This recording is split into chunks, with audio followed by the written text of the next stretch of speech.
Selamat sore, nama saya Nyoman Arya Prakamejati, NPM 5B415801, kelas 3IA 12. Saya akan membacakan tugas soft skill ketiga.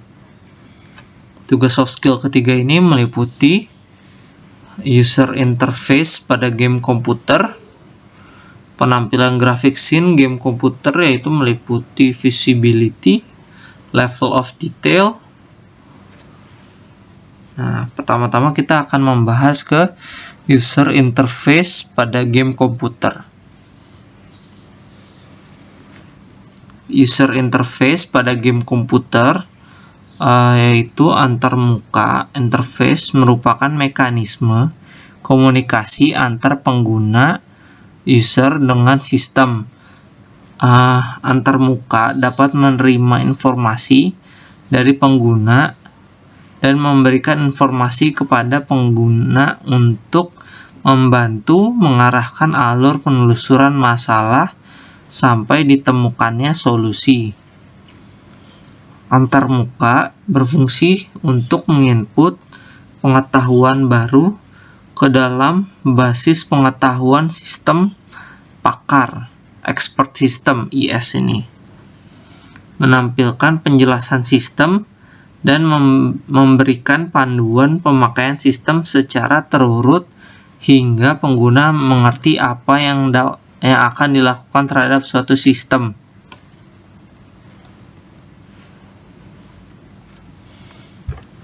Desain user interface dalam game berbeda dari desain UI pada desain UI lainnya. Desain UI pada game berbeda dengan aplikasi karena melibatkan unsur tambahan fiksi. Fiksi melibatkan avatar dari pengguna yang sebenarnya atau player. Sebuah desain antarmuka interface pada suatu game mempengaruhi kenyamanan dan sejauh mana user atau pengguna meminati game tersebut. Dalam desain user interface game terdapat sebuah teori yang dikembangkan oleh Erik Fagerholt dan Magnus Lorentzon dari Chalmers University of Technology. Dalam tesisnya, mereka menulis tesis tentang desain user interface berjudul Beyond HUD User Interface for Increased Player Immersion in FPS Game. Mereka memperkenalkan istilah berbagai jenis interface yang berkaitan dengan desain video game. Dalam desain antarmuka game terdapat beberapa elemen yang diantaranya adalah pertama, diegetic. Diegetic itu desain antarmuka yang termasuk dalam permainan game, yaitu yang dapat dilihat dan didengar oleh karakter dalam permainan. Yang dimaksudkan pada antarmuka diegetic ini segala sesuatu yang terlihat terkecuali elemen-elemen non-diegetic seperti HUD, kursor, mouse, informasi dari komputer, dan lain-lain. Contoh interface dalam Dead Space pada game Assassin's Creed, atau ini juga bisa saya ngambil dari game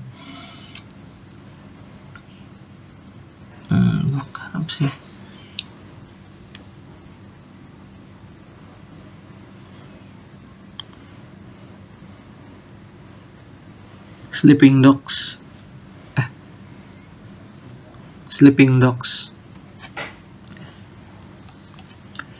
Non-diegetic, desain antarmuka yang diberikan sebagai tambahan di luar dunia game itu sendiri, hanya terlihat dan terdengar ke pemain di dunia nyata saja, sehingga seakan-akan karakter dalam dunia game tidak melihatnya. Kayak tadi contohnya kursor, terus nyalain control panel kan yang di game, jadi nggak tahu kan, cuman yang bisa rasanya kan user dalam dunia nyata aja.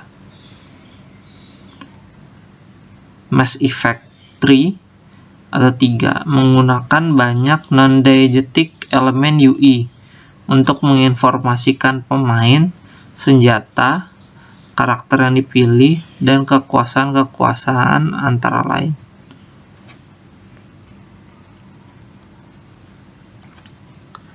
Spasial, elemen user interface yang disajikan dalam ruang permainan 3 dimensi dengan atau tanpa suatu entitas dari dunia permainan yang sebenarnya, diegetic atau non-diegetic. Outline karakter dalam Left 4 Dead adalah contoh dari non-diegetic user interface spasial.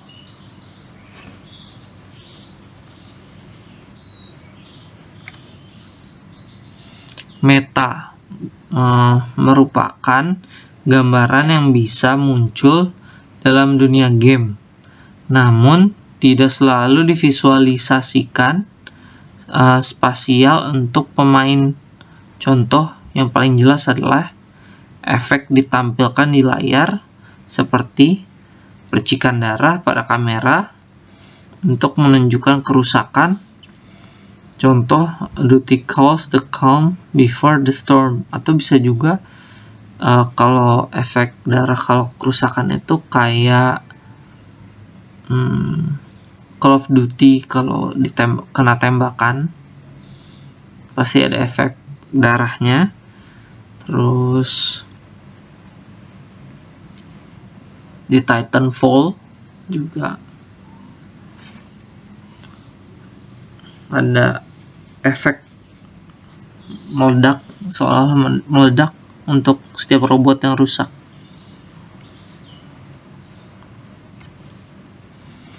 Pengguna icon pada game juga mempengaruhi kenyamanan pemain dalam memilih perintah-perintah pada game.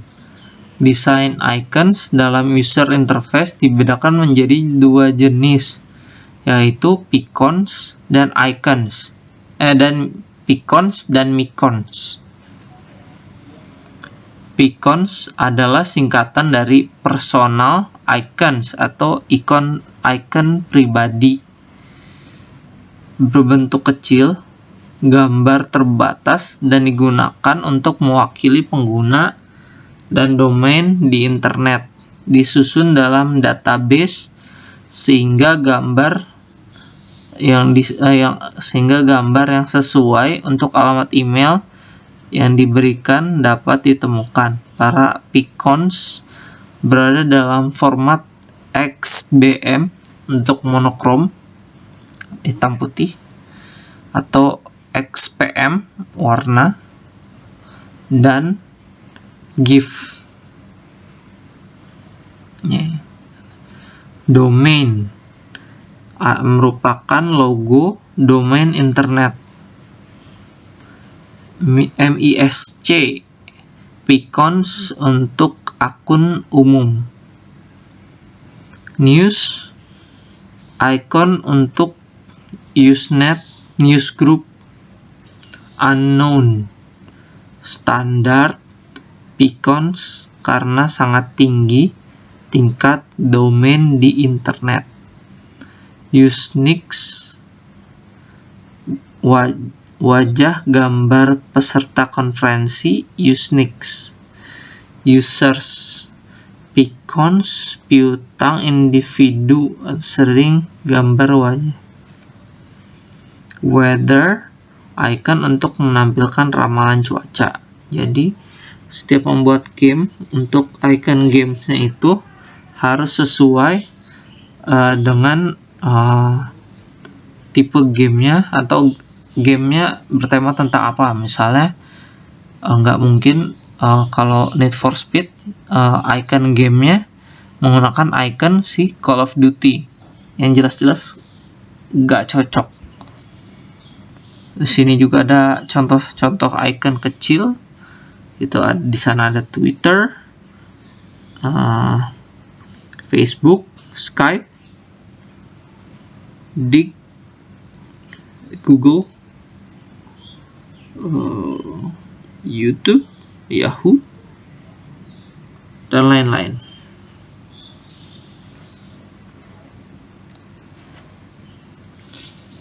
Micons adalah moving icons atau beacons yang bergerak. Dalam hal ini bisa berupa file GIF, animasi. Micons adalah animasi dari beacons, tetapi bisa juga berupa video khusus yang dijadikan micons. Keunggulan beacons: hemat kapasitas, lebih praktis, tidak membuat beban pada kinerja komputer karena lebih ringan. Beacons karena ada yang hitam putih dan simple biasanya. Keunggulan micons itu icons menjadi lebih menyenangkan. Terus B, seperti melihat video dengan kapasitas kecil.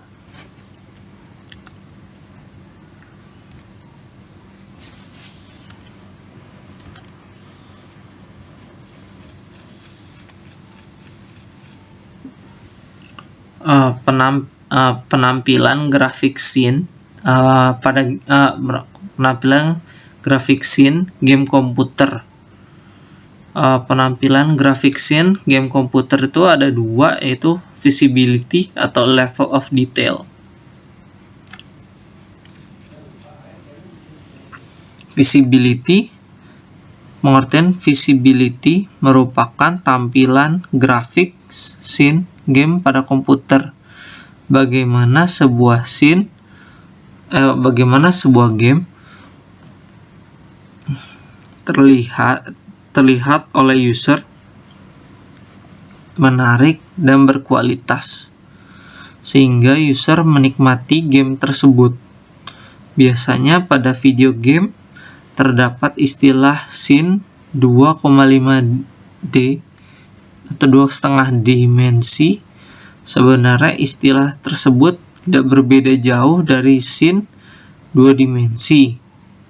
Hanya saja 2,5 dimensi ini memiliki beberapa fitur tambahan berupa efek cahaya, bayangan, dan sebagainya yang dibuat agar seakan-akan menyerupai scene 3 dimensi.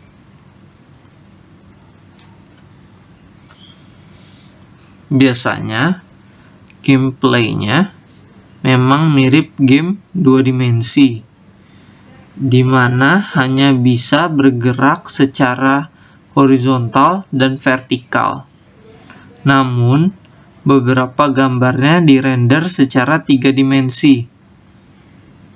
Teori grafik 2,5 dimensi ini biasanya disebut dengan pseudo 3 dimensi, sedangkan pada istilah game lebih dikenal dengan isometric, diametric, trimetric projection.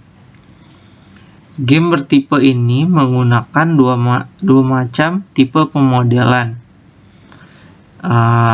Yang pertama, 3 dimensi objek atau model. Ini merupakan model atau objek 3 dimensi yang nantinya akan dijadikan sebagai karakter utama. Karakter utama, bangunan, objek-objek seperti senjata, musuh, permukaan tanah, pohon, dan bukit. Objek 3 dimensi seperti ini bisa dibuat dengan menggunakan program 3D Max, Maya, Hash, dan Blender. Dua dimensi grafik.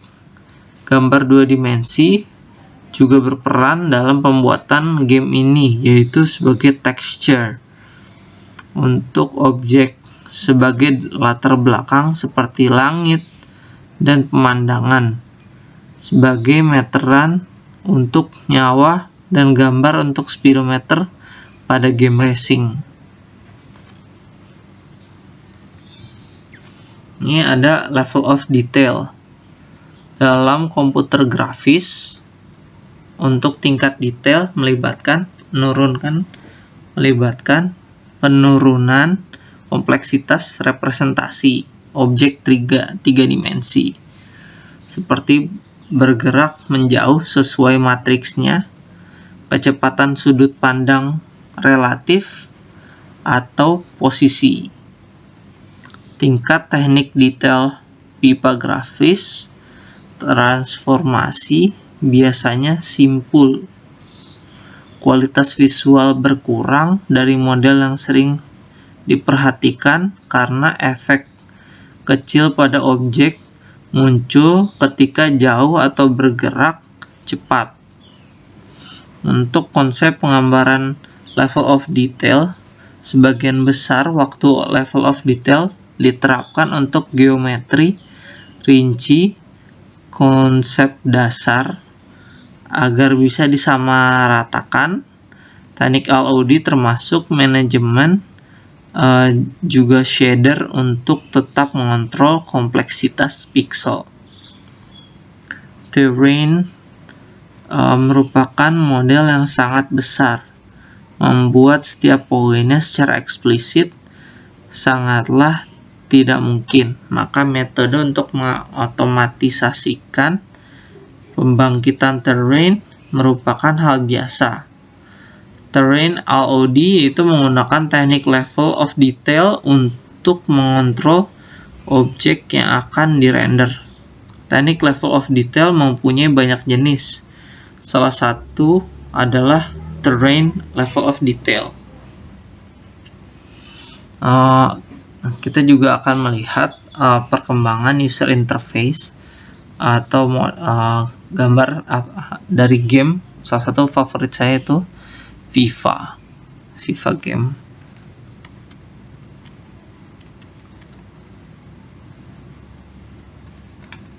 Saya ngambil dari evergeek.com.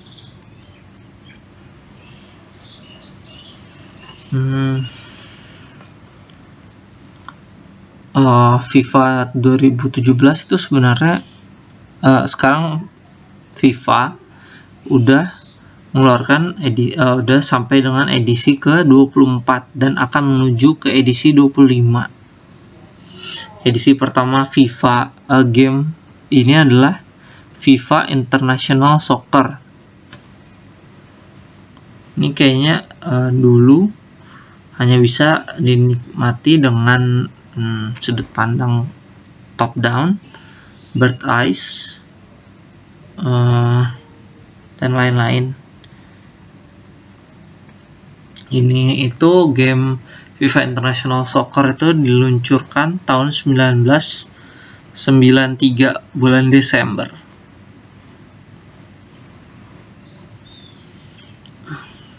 FIFA 95 itu while the first game di perkembangan selanjutnya di FIFA 95 itu selain grafisnya dia itu dalam gamenya ada 6 liga dari seluruh Eropa, 6 liga top Eropa. Nah, selanjutnya ada FIFA 96, yaitu yang pertama kali di PlayStation yang menerapkan game real time 3D grafik. Itu FIFA 96.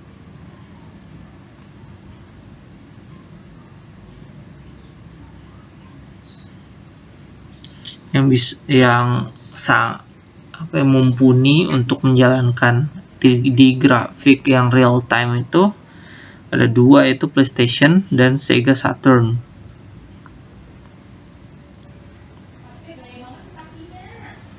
FIFA 97 langsung kelanjutannya, gambarnya jauh lebih bagus.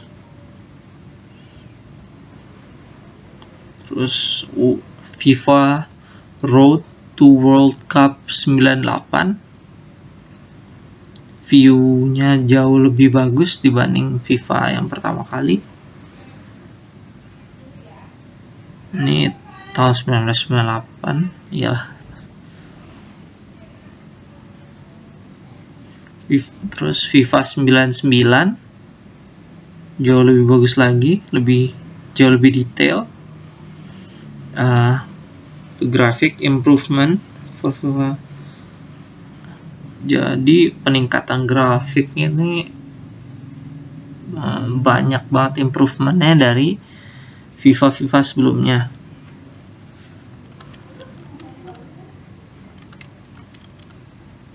Terus FIFA 2000, ada FIFA 2001. Nah, FIFA 2001 ini yang pertama kali di PlayStation 2 pertama kali. 2003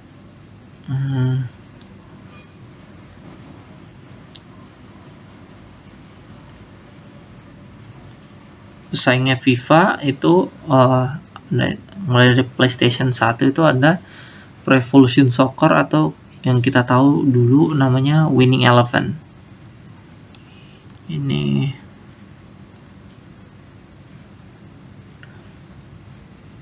FIFA 2004 jauh lebih bagus gambarnya. 2005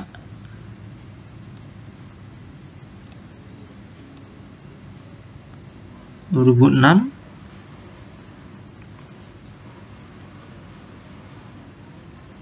2007 Ronaldinho. 2008 ini debutnya FIFA. 2008 ini untuk PlayStation 3 yang pakai Blu-ray, grafiknya jauh lebih detail, lebih bagus dibanding PlayStation 2. FIFA 2009, 2010, 2011, 2012, 13 nggak bisa.